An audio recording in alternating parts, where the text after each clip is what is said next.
Berapa tahun Pak di Al Zaitun Pak? Saya kalau aja itu kan di Bali sejak 99 ya. Sudah 9. Kalau saya mulai aktif di gerakan itu sejak tahun 90. Ex-pimpinan negara Islam Indonesia, Jawa Barat, Enti Sutisna menjadi salah satu saksi hidup awal mula berdirinya Ponpes Al Zaitun Indramayu. Walau tidak masuk dalam pengurusan Ponpes Al Zaitun, namun ia turut membantu pendirian ponpes terbesar di Asia Tenggara tersebut. Ia menjadi salah satu orang yang berperan dalam mencari dana untuk membangun Ponpes Al Zaitun. Enti Sutisna mengaku sudah aktif dalam pembangunan ponpes yang dipimpin oleh Syekh Panji Gumilang itu sejak tahun 1990 lalu. Kemudian di tahun 2006 ia memutuskan untuk keluar karena adanya sejumlah penyimpangan yang menurutnya salah. Pada kesempatan itu, Enti Sutisna turut diundang menjadi salah satu narasumber dalam diskusi kebangsaan mewaspadai doktrin radikal melalui lembaga pendidikan di Desa Bugis, Kecamatan Anjatan, Kabupaten Indramayu. Enti Sutisna menyampaikan di balik kemegahan Ponpes Al Zaitun Indramayu, menurutnya berawal dari inisiatif anggota TNI untuk membuat lembaga pendidikan.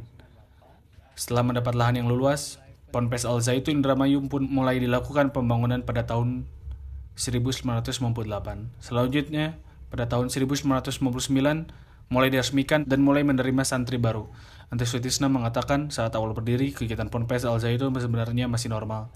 Sejak memutuskan keluar pada tahun 2006, ia tidak baru mengetahui sejumlah fakta yang terjadi sekarang ini dari pemberitaan. Seperti haji cukup di Indramayu, sholat Idul Fitri bercampur antara jemaah lelaki dan perempuan, dan lain sebagainya. Walau demikian, ia tidak menampik saat masih tergabung dan Syekh Panji Gumilang sejumlah penyimpangan juga sudah terjadi. gerakan di Al Zaitun itu masih normal. Sholat, azan, pendidikan, kurikulum dan sebagainya, termasuk statement-statement yang disampaikan oleh Syekh itu masih seperti normal sampai 2006. Ketika kami keluar itu tidak terpantau. Saya lihat lagi di media sosial sudah berubah. Entah kapan, sejak kapan itu mulainya kita juga tidak tahu.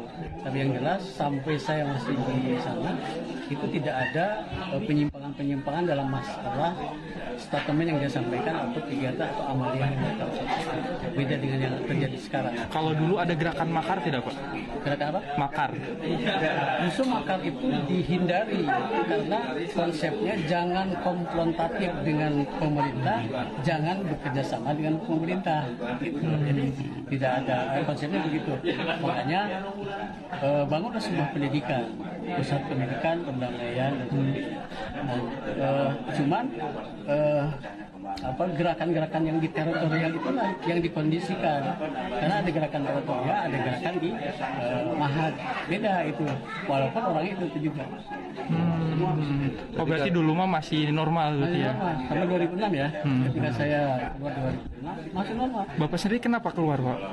Ya, saya sudah melihat banyak penyimpangan-penyimpangan dalam hal-hal dari keuangan, kemudian dari segi tegasan dalam masalah ritual, rutinitas, sholat dan sebagainya. Itu sudah banyak tuh penyimpangan, sudah kentara udah kelihatan. Apa itu Pak, bisa disebutin Pak penyimpangannya Pak? Misalkan dari segi sholat belum diwajibkan pada saat itu, karena menurut mereka sholat belum waktunya. Nanti sholat pada waktunya. Kapan waktunya? Setelah negara Islam ini tegak.